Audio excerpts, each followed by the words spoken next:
Welcome to Tales That Haunt, true stories that don't fade when the lights turn on. In early 2013, I was 17 and freshly moved out with my mom after she finally left my stepdad. He threatened to kick me out too many times for too many reasons. My curfew, my attitude, me being me, the usual. I wasn't a bad kid, I worked. I went to school and minded my own business. But the house never felt safe. So when she left, I left with her. We found this old place, a converted barn split into 4 apartments. Ours was one of the upper units. It sat back from the main road down a long driveway in the middle of a quiet field surrounded by trees and a few half-dead buildings that looked older than the country itself. The place was weird, but it was cheap. I agreed to cover a third of the rent, around $400 a month on my $7.50 an hour fast food job. Between that, school, and what little social life I clung to, I was rarely home. My mom was the same. She worked full-time at Wawa, 45 minutes away, and was taking classes and had a boyfriend a few towns over, so it was mostly just us and our cat. From the beginning, things felt off. We laughed it off at first. Maybe the place was haunted. The hallway lights would flicker. Doors would lock on their own. Small things would disappear or turn up in weird spots. Sometimes, the pantry door would be locked from the inside. Same with the closet in my mom's room. We blamed each other, or the cat, or a Civil War ghost since the place supposedly sat near one of the bloodiest battlefields outside of Gettysburg. The tension built slowly. Dumb arguments started. Did you finish off the Cheez-Its? You definitely smoked the last bowl. Why is the litter box flipped over? No one ever admitted to anything. One day, I was fed up, tired of my mom dipping into my stash and sick of second-guessing my own memory.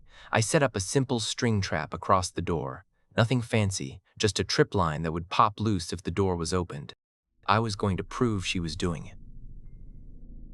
That night, before my shift ended, my mom called to say she'd been asked to cover a double and she wouldn't be home at all.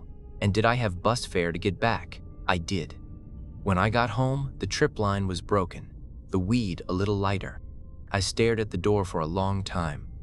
My throat went dry. Something about it didn't seem right. Not like a gotcha prank, more like I was being watched. That's when I heard a soft but unmistakable shuffling above my head. There's no attic in our unit, just a weird painted-over ceiling panel in the pantry we couldn't open. I froze, grabbed my pepper spray, and quietly gathered up my stash and hid it outside. Then I sprinted across the street to the Burger King and called 911. My hands were shaking. My whole body felt wrong, like my bones were humming with fear. The cops came pretty fast. I was already trying to walk it back, apologizing and embarrassed. I told Officer Jones I was probably just paranoid. Maybe I was tired, maybe it was nothing. But they took it seriously. One stayed with me while the others searched the unit. I was still on the phone with my mom when it happened. The front door of the apartment suddenly burst open and I heard a struggle, and then I saw it. A husky, bearded man was fighting a cop at the top of the stairs just inside the threshold. He had one hand still clamped on the door frame like he was trying to stay in the house. I'll never forget that. He broke free, bolted to the left across the porch, hopped a short wooden fence, vanished into the field, and was gone. The officers chased him but came back empty-handed. That's when things got really dark. They did a full sweep of the apartment. In the bathroom, around the drain of the shower, they found traces of semen on our loofahs, on our razors, and I nearly threw up right there in the kitchen. The pantry. Turns out the sealed attic panel had been chipped at and pried open probably months before we ever moved in. The guy had been living up there, hiding in the attic, the closet, and the pantry, waiting until we left to come out to eat our food, use our shower, and smoke my weed. He was squatting in our walls, living inside our lives. He probably played with our cat. He definitely saw and heard things he never should have. It still haunts me. This wasn't just a break-in. It was a slow invasion, and I ignored every sign. I joked about it. I even blamed the cat. After that, my mom's new boyfriend moved in. I was home even less. And to this day, I still can't relax when I hear a house settle. I sleep with mace. I never walk into a room without checking every corner first. And yeah, maybe he wasn't violent, but the psychological damage, the violation, that doesn't go away. He left his filth all over things I put on my body. My private space was never private, and I'll never know for sure how long he watched us, me, what he saw, and what he planned to do. So please, trust your gut. Call the cops, hide your weed if you have to. Sure, but don't wait. Don't be afraid of looking paranoid, because this stuff isn't just urban legends. It happened to me. I grew up in the South, mostly around Fort Worth, Texas, and Montgomery, Alabama. My parents always chose homes on the fringe of suburbia, where development faded into pasture. They wanted me to grow up with some rural grounding, no city kid attitude. At least that's what they hoped. Every house we lived in sat close to ranch land or open farmland. It wasn't unusual to find a tarantula crawling across the driveway or a rattlesnake in the grass. The Gulf Coast region has its own kind of wilderness and interesting geography. But let's get back to this story. From 1992 to 1995, I was an only child. My mother stayed home. She was a school teacher who emphasized reading early. And by the time I was 3, I was flipping through Dr. Seuss and animal books like my life depended on it. I had this one glow-in-the-dark animal skeleton book. I used to charge the pages under a lamp, then crawl into the hallway closet, shut the door behind me, and sit in pitch darkness to watch the bones glow. I found it oddly calming. It became my private sanctuary. And the dark didn't scare me yet. I mean, I had my lights in the book. But that changed one afternoon at our first house. I was in the closet reading Harold and the Purple Crayon, flashlight in hand, when something shifted. The silence I loved turned dense like it had mass. My ears rang. Then came goosebumps. Something had changed. I fled screaming, and my parents chalked it up to my imagination and told me I loved the closet and that I was fine. And for a little while, I believed them. But after that day, for a reason I didn't yet understand, I couldn't bring myself to step inside the closet. We moved shortly after. A duplex across town, 2 bedrooms, 1 bath again. This time, I got the bedroom with the attic's closet. I still don't know why my parents did that to me. Maybe they thought it would help me get over my fear. The first night I slept there is mostly blacked out in my memory. I remember screaming, the closet door creaking open, and running into my parents' room in a full-blown panic. After that, I almost never slept in that room again, and I became a permanent fixture on the floor beside their bed.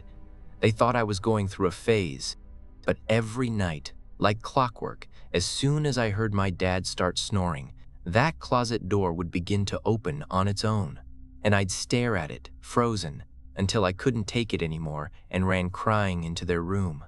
One night, my dad agreed to sleep beside me. He said we'd watch the door together. I passed out from sheer exhaustion, and when I woke up in his arms the next morning, it was the first time I'd felt safe in weeks. But the closet wasn't finished with me. One afternoon, I was sitting on the floor playing with my stuffed animals. I turned to the closet when I heard the doorknob rattle. I turned and saw the door crack open, and as soon as I made eye contact with the darkness inside, it slammed shut, loud and final. That's when I realized it didn't matter if it was night or day. This thing didn't care. From that point on, I refused to turn my back to it. I was paranoid and on edge, constantly within arm's reach of my parents. At 3 or 4 years old, I felt hunted, like I was living in a lion's den, just waiting for the next pounce. Eventually, I met the 2 boys whose parents were friends with mine.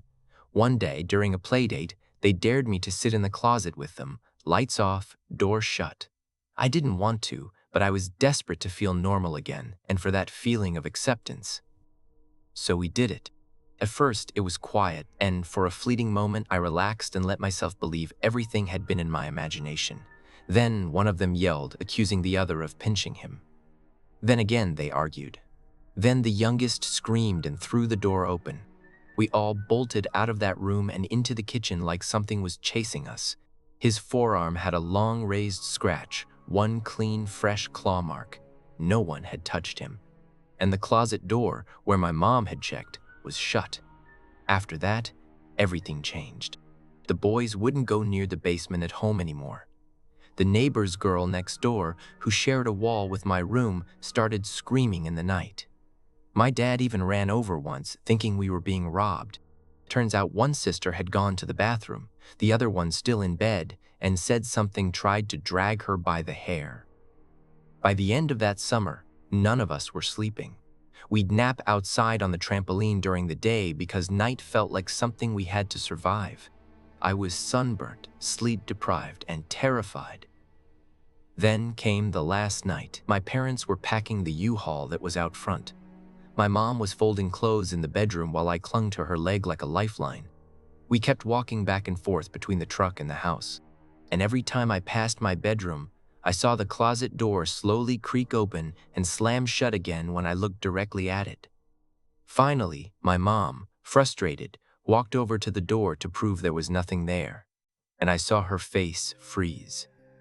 Then came a slam louder than ever before. She screamed, scooped me up, and ran to the truck, told my dad we weren't staying the night. That night, we slept at a Super 8 with every light on, and she wouldn't let me go.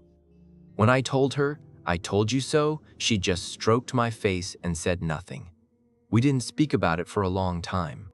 And if she speaks about it now, she'll just mention she'd never liked that house. My dad claims he slept in the U-Haul that night after packing. There were a few things left to pack in the morning, but neither my mom nor I went to retrieve them. It was a task my dad had to undertake alone. He went through the house doing what he called a sweep, trying to find any missing items so that we could finally be rid of that house. As he made his way to my bedroom, he noticed the closet door open. He looked around the room and then dutifully opened the closet door. There was nothing inside. But that's when he noticed something none of us had ever noticed before. At the very top, there was a hatch quite similar to the one in the room that led up to the attic. But this one, we'd never noticed before. I'm not sure how we missed it. Maybe because there was a box there or something and no one had ever seen it. But whatever the reason, the point being, it was there and it was open. My dad stared into the dark abyss of the attic. None of us had ever been up there. And just as he was staring into the darkness, the hatch of the attic slammed itself shut. There was nothing to pull it up. And shortly after, the closet door slammed closed. He fled from that house. He was pretty sure he had everything, but whatever he didn't have was probably worth leaving behind just to never have to go into that place again. We drove away. My dad and I didn't speak about it for years. When he finally revealed this final detail to me, he said that up until that day, he wasn't particularly scared of the house, despite what I told him. But after he finally understood, he believes that whatever darkness lived in that house, whatever was taunting me from the closet, was coming from the attic. My name is Sharon, and I think my dorm room is haunted. Not the whole building, specifically just my room. Maybe the hallway too. Let me get into it though. The dorm has a reputation. People talk about it. It's something that's well known. And I'm the only one who's actually experienced anything directly. The first time it happened was pretty mild. I'd gotten up in the middle of the night to go to the bathroom, mostly to just cough without waking up my roommate. I had a bad cold and was trying to be considerate. When I came back, I popped a cough drop and sat in bed, kind of upright, chewing on it, so I wouldn't fall asleep and choke. And that's when I heard it. 2 very light knocks on the door, so light it was like someone tapping with one finger, almost polite, almost uncertain. Then, barely louder than a breath, I heard a whisper through the wood. "Let me in." I froze. I leaned over to peek at the bottom of the door, expecting to see shadows. Someone standing in the hallway, but there was nothing. And I waited. 2 more faint knocks, then silence. The next day, I asked everyone on my floor if anyone had gotten locked out the night before, maybe too embarrassed to wake their own roommate, but no one had. No one admitted to it. Everyone swore they'd rather bang their own door than knock on someone else's. I let it go. Told myself it was a dream, probably stress or sleep deprivation. But then, about a month later, I got brave. A couple friends and I decided to check out the attic. The cleaning lady told us it was haunted. "You should see the crosses drawn inside the windows, taped up so no one can see in," she said. Naturally, we had to look. We didn't see anything. But the second I stepped into this space, the hair on my neck stood on end. I felt like I was walking into someone else's room without knocking, like we weren't supposed to be there. That night, and for the next two, neither my roommate nor I could sleep. And I mean it all. We were bone tired from working out, but we just sat there wired and restless. We never even talked about it until later, but we both blamed it on the same thing. We think something followed us down. The third time was about a month and a half ago. I woke up early at around 5:30 a.m. lying on my side facing the wall. I heard someone very, very quietly opening the dresser drawer. Slow, careful pulls over and over. It went on for several minutes. I assumed it was my roommate getting ready to leave early, so I went back to sleep. When I finally got up around 7:30, she was still in bed. I asked her if she'd been up earlier, if she'd opened up the drawers, and she just blinked and said, "No, why?" She doesn't sleepwalk, never has. I'm the one with the sleep-talking night movement reputation. She's always been a quiet sleeper. The most recent time, that one shook me. My roommate's mom was visiting, so she stayed with her in a hotel, and I had the room to myself. I went to bed like normal. But around 2 or 3:30 in the morning, I woke up suddenly. First thing I heard was this loud slamming sound like glass being hit, maybe the window. Then pacing softly but heavy footsteps across the room. Then, I swear to God, I heard someone sit down, a quiet, purposeful shift of weight, and then chewing. I didn't move, didn't breathe. I kept my body absolutely still, playing dead, hoping whatever it was wouldn't notice me. I lay there, stiff as a board, listening to the chewing, to the footsteps, to the silence that would come in between. Eventually, the sounds stopped. I must have passed out from fear or exhaustion, and that's when the dream started. In the dream, I woke up, and the room had been destroyed. The walls were covered in scribbles and gorges, posters torn, furniture overturned, and there were these little hand-drawn signs tacked everywhere, sloppy, frantic scroll like a child had made them, that said things like IGK or O. In the dream, my brain translated it instantly as "I'm going to end you," and I woke up drenched in sweat. I know the difference between dreams and waking life. I was fully, completely awake for those knocks, the voices, the drawers, the pacing, the chewing, all of it. When this all started, it was kind of a joke. I liked telling people we had a ghost. It felt playful, a little creepy, sure, but fun? No. Now, after that night, I don't want to sleep here anymore. I'm scared of my own room, and I don't think it's going away anytime soon. This happened when I was around 9 or 10. It was the first time I stayed the night at my friend Catherine's house. We'd met the summer before, and ever since then, we'd been inseparable. Best friends, the way only kids can be. Kat lived out on a dirt road deep in the woods in this old 2-story house that looked like it hadn't been cared for in decades. To give you a better idea, the shutters were falling off, the paint was bleached and peeling, and it looked like something out of a horror movie. But I was a weird kid, and that excited me. Still, I remember standing outside and staring at that house for what felt like 20 minutes, but was probably mere seconds. When I finally walked in, the inside surprised me. It was way nicer than the outside. The furniture was clean. There were warm lights, a working TV. I pushed down the nerves in my stomach and chalked it up to first-time jitters. But the smell inside was what stuck with me. Not rot nor filth, just old, musty, like a room that hadn't been opened in years. I started to wander a little, just curious, but noted her mom standing down the hall watching me. I smiled and waved. She didn't smile back. She just stood there rigid, wide-eyed, staring at me. Before I could say anything, Kat came tearing down the corner and tackled me into a hug. We hit the floor giggling, and when I looked up, her mom was gone. Just gone. Later that night, Kat and I were curled up on a giant beanbag in her room, watching Children of the Corn. It was one of my favorites. Stephen King flicks were basically my childhood, and we were both horror fans, and that's in part why we clicked so well. We were maybe halfway through the movie when the door across the room slammed shut. We both jumped, laughed, and brushed it off. but then it creaked open and slammed again, harder this time, seconds apart. I stared at the door. I didn't understand how it was moving on its own. The only other person in the house was her mom. Or so I thought. "You think it's just your mom?" I asked, but Kat shook her head. "You sure?" That's when she said something that still gives me chills to this day. "My mom isn't home. It's just you and me, silly." "Where's your mom?" "She's at work. She only works a few hours, and she trusts me to stay home." I laughed nervously. I thought she was messing with me. "She is at work. She's always gone when I get home. I stay here by myself." I looked at her, and she must have seen the worry on my face. "What's wrong? If your mom's at work, then who was the lady staring at me earlier?" Right then, we heard it. Not footsteps exactly, more like a shuffling right above us. I sat completely still. Every hair on my body stood up. Kat grabbed my hand. "You heard that, right?" I nodded.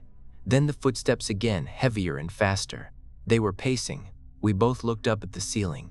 This happens every day. I turned to look at her, and her face was pale. She wasn't pretending. She was terrified. "Is it in the attic?" I asked. She pointed to the ceiling. I kept telling myself it was squirrels or a bird or the wind.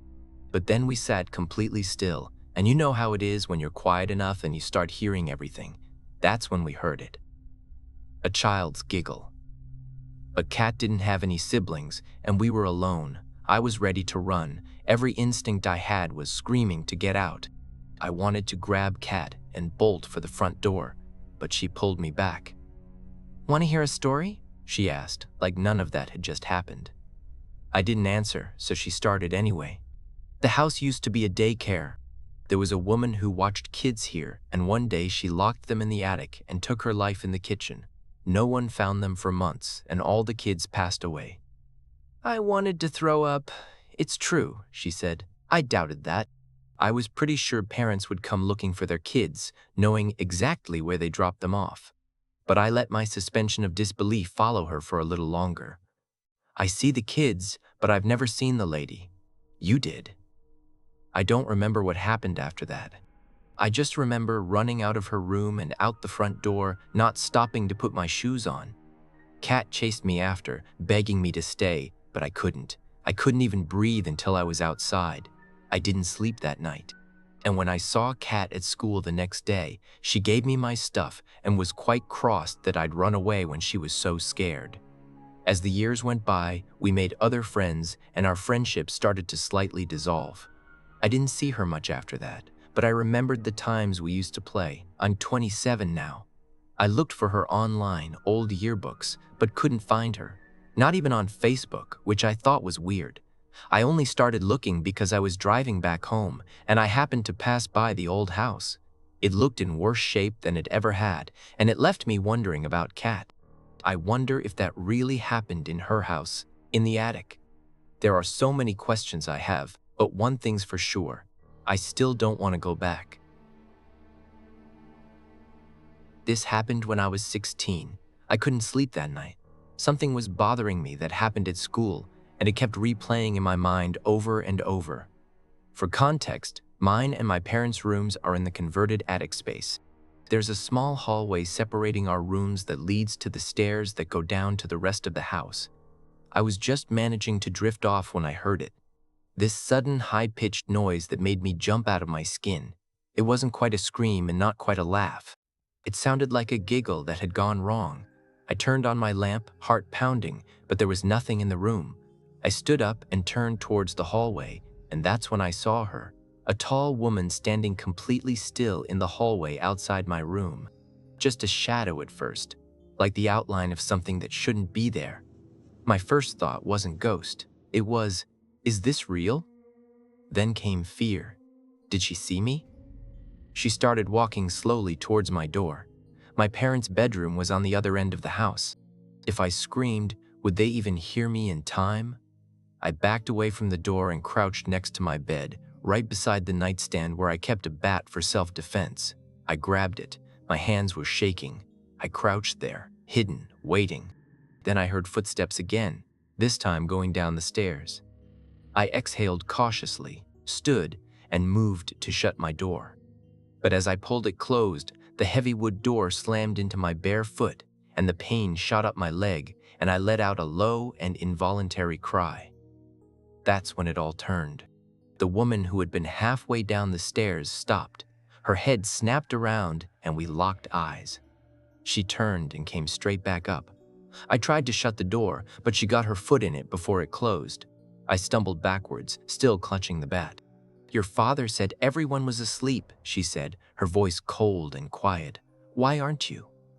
I couldn't answer. My mouth moved, but nothing came out. My heart was beating so hard I thought she'd hear it. She pushed the door open and stepped inside, shoving me back until I fell onto the floor.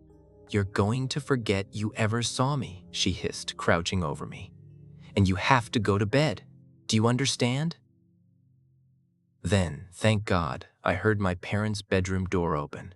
My dad's voice came drifting down the hall. "Shh, Indigo, what the hell are you doing? You're going to wake your brothers." Then he saw her. "Sandra, I thought you were leaving." I stared at him from the floor. "You know this creepy witch?" He shot me a look that said, "Shut up or you're dead," then turned to her. "You need to go now." And she left without a word. He closed my door behind him and said, low and firm, "Don't tell your mother about this and go to bed." I lay awake for the rest of the night. Around dawn, it all clicked.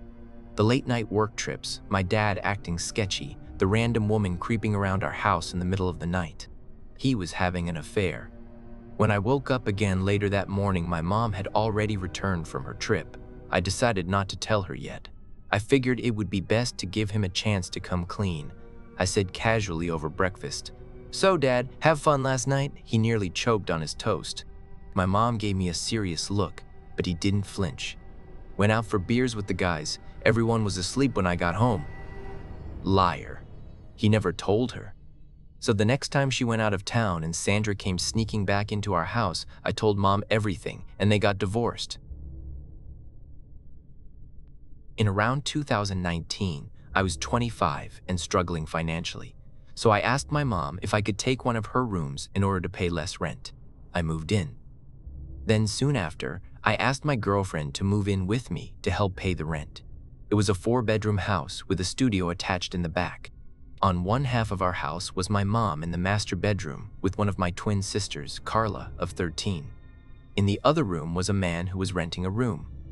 On the other half of the home was my sister Janet, 19, with her baby daughter and my other twin sister, Angela. Then finally, myself and my girlfriend. Myself and my girlfriend, aside from some wine or mixed drinks on rare occasions, are completely sober. We're the type to just stay home and watch movies. My Catholic family was fairly poor growing up. We are just regular, hardworking people. But most of all, we're rational.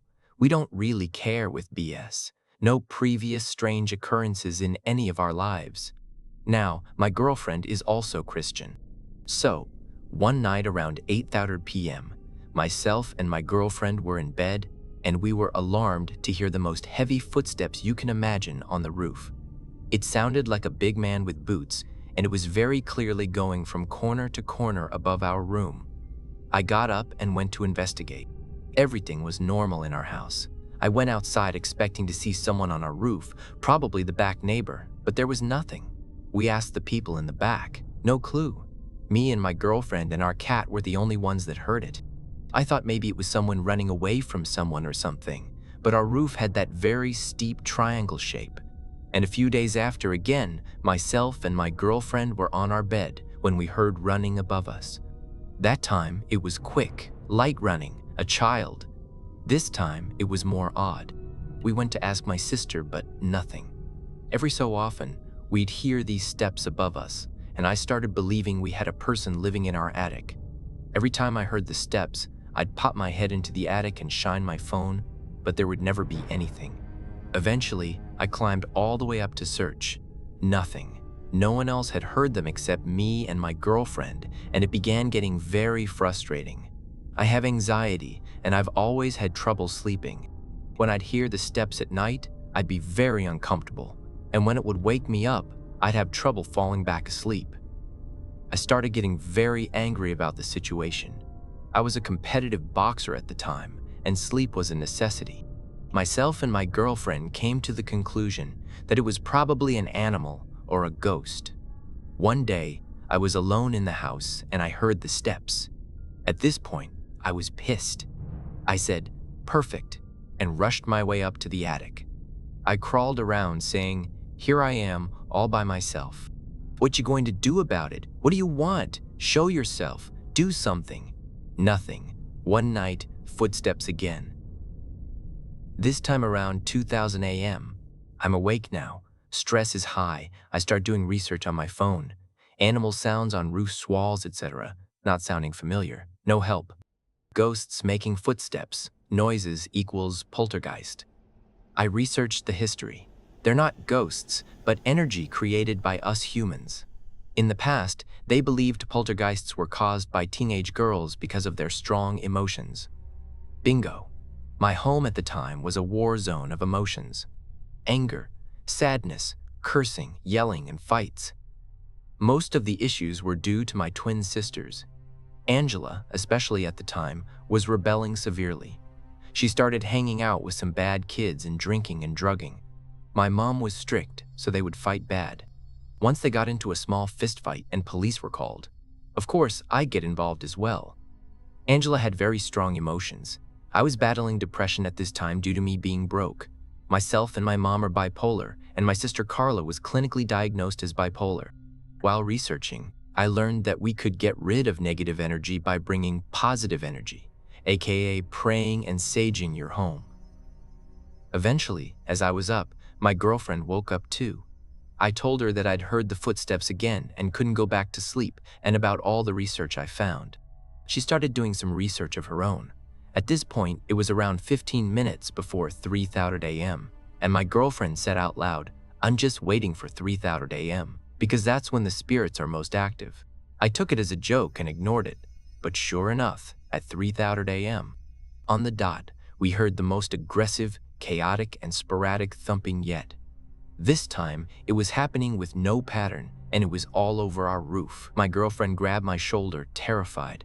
I was paralyzed for about 3 seconds. I couldn't believe it.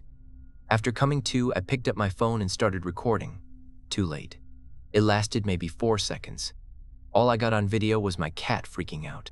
The video was saved and recorded at 3001 officially, and this was the turning point. No more fighting, work on our anger, and to pray together at night. Thankfully, they all took it seriously. We dialed it down. We saged the house. We prayed and read Bible passages at night, sometimes together. I proclaimed to our home that there was no room for negative energy and only positive. We really did a 180. And it worked.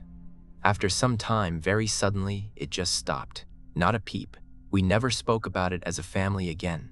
I've been known to be one of the more responsible of my siblings. Aside from that time being very hard for me emotionally and financially, I have and am doing very well for myself, thankfully. Honestly, I am the only one of my siblings that would have been able to handle this situation and turn it around like I helped do. So I'd like to believe that's the reason why my room was the only one that heard it. Maybe this occurrence happened in order for my family to be more at peace. Myself and Kylie, my wife, are married with a daughter. We moved into our current home in December of 2023. When we settled in, we held hands, and I proclaimed loudly to make sure I was heard that in this house there's no room for negative energy, only positive. My wife did her saging and put oil on the doorway and prayed, and thankfully nothing bad has happened here. If you want to hear more stories like this, you know where to find them. Until next time.